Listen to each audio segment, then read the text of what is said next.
Hi, my name is David Santana. Today I'm making a video for Communications 3260 in which I'm talking about Emily Bernard's book, Black is the Body, and the last chapter in it called People Like Me. So in this chapter, Emily sort of discusses a couple of really interesting concepts. That of sort of like the experience of people of different backgrounds in predominantly white areas, and how it is something that needs to be kind of spoken about in a more informed way. She also talks about the concept of home and what makes a place a home. So, as far as the experience of being black, essentially, and then sort of being black in the Northeast and in general America, Emily says that it is never a clean picture.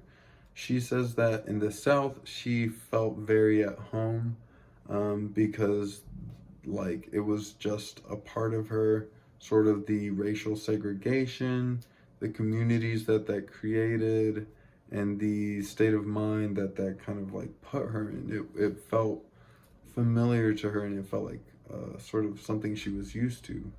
She talks very casually about an experience at a restaurant in which the waiter sort of says something that's like underlyingly racist. She's sort of saying that she wants to go to the Northeast, and the waiter goes, "Are we not treating you good enough here?" And she's like, "Well, no, I love the South. I love it here.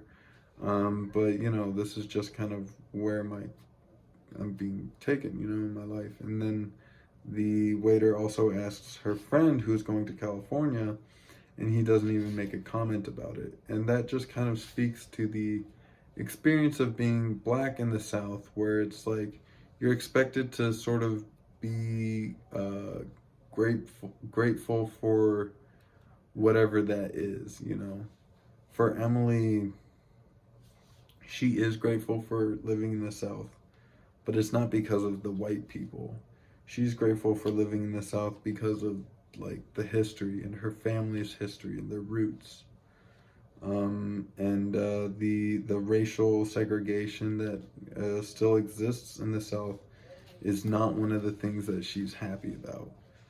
Even though the waiter sort of tries to hint at her, needing to be appreciative of that. She then talks about what it's like living in the Northeast as a black person, and she says that it is similarly difficult to sort of sum up cleanly. Living in the Northeast, you are certainly going to be safer in a way, but you're not necessarily still like treated humanely or equally. She references a essay by James Baldwin, once again, the great James Baldwin. She references an essay called Stranger in the Village, in which he goes to a village in like a Swiss village, and he's the only black person that they've ever seen. Obviously, he's treated with great hospitality, and he is sort of like enjoyed by the community. There's no hostility there. But he says that his experience is defined by being kind of objectified in a weird way. All of the children sort of refer to him by the color of his skin, and people treat him as a wonder instead of as a person.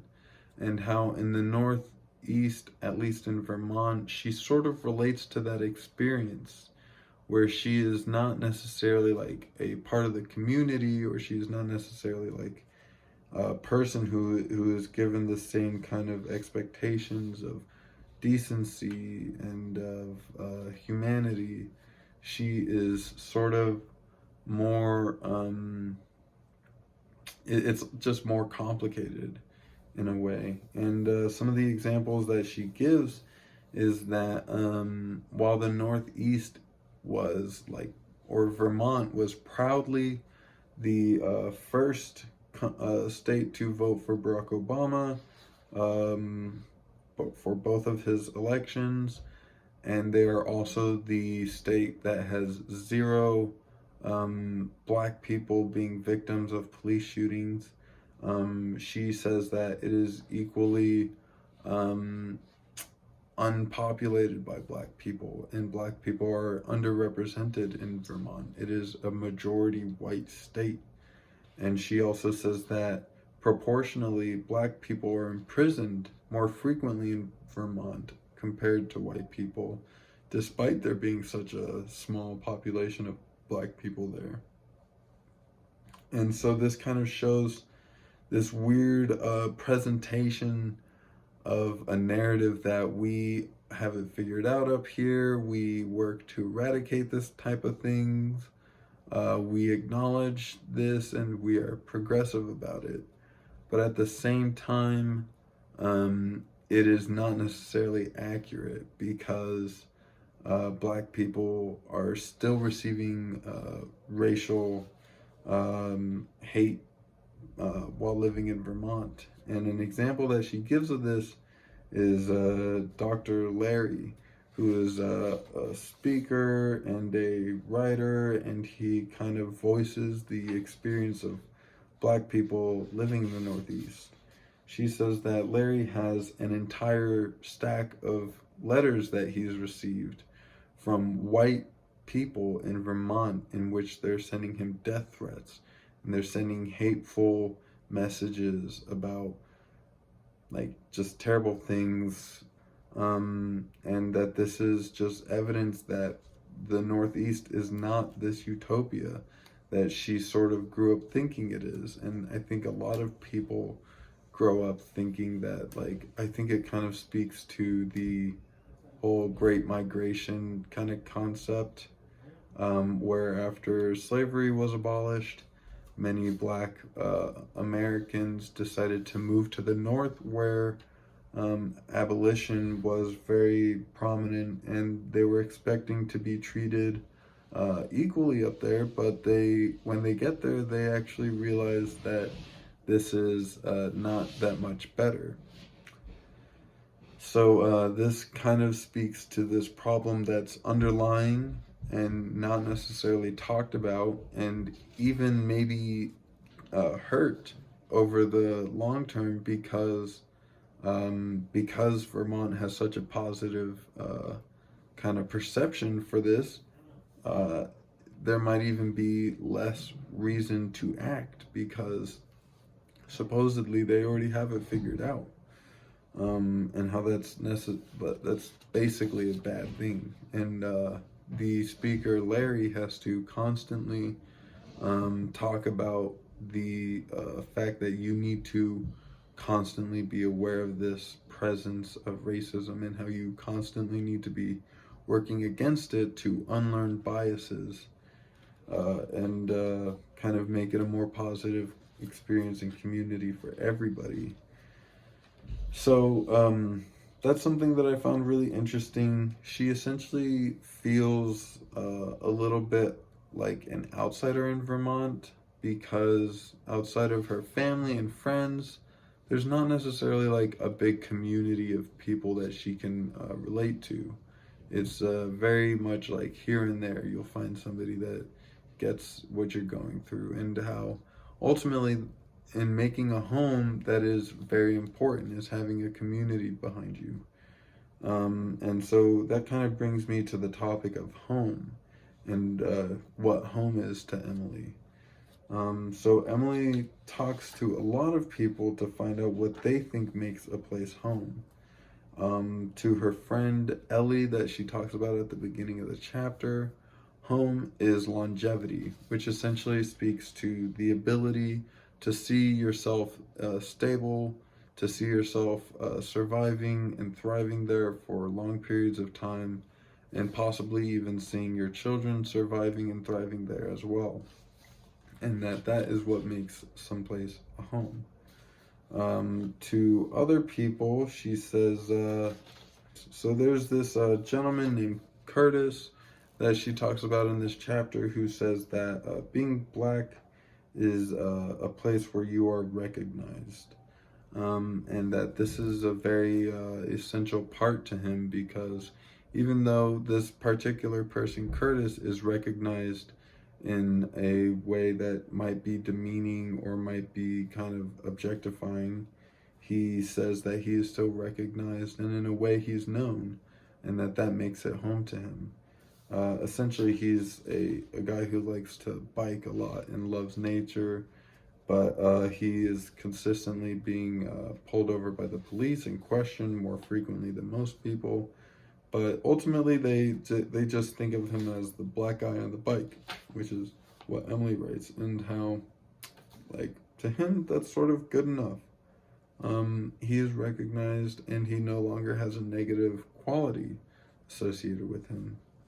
And then for other people, she says that during a kind of bridging cultures event in which people that are not native to the United States talk about what makes this place their home, many of them say that home is being sort of being present with the people in your life that you love. Another person says that home is an imaginary space. And then the other person says that home is where you feel safe. And so there's all these different aspects about being home that play into sort of this general experience of being accepted and having a claim to an area. And that there's a whole lot about what kind of community you're surrounded with that makes a place a home. So Emily then ends the chapter about talking about the Ethiopian cultural event that she's been writing about this whole chapter, and how she essentially, like, it's not what she expected it to be, but she says that I am alive, I am safe, and she found, if not a home, at least a place to be. And ultimately, for your physical area around you, isn't that really all that you need at the end of the day, is a safe place to be? And so that kind of essentially answers the question of physically what makes a place a home.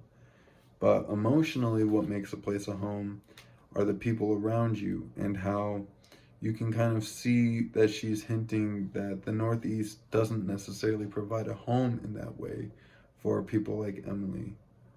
She doesn't feel like there's a community around her, whereas her friend Ellie, who still lives in the South, she feels at home in St. Louis, despite it being probably much more of a racially tense area to live in. And so that is really interesting. It kind of speaks to the different dynamics about what needs to happen sort of to make a place welcoming, which is very important for all people of kind of all races, that they feel welcome in the United States, because it is supposed to be a place that is unbiased to people of places all around the world. And so I don't know, I really like this chapter. I think Emily kind of hit on some really good truths, and I could definitely relate to it a lot, and I don't know, I enjoyed it quite a bit. I hope that there's some more stuff to read about in the acknowledgments and in the epilogue, because I don't know if we're reading that next, but I'm gonna read them. So thank you so much. Have a great day. Bye-bye.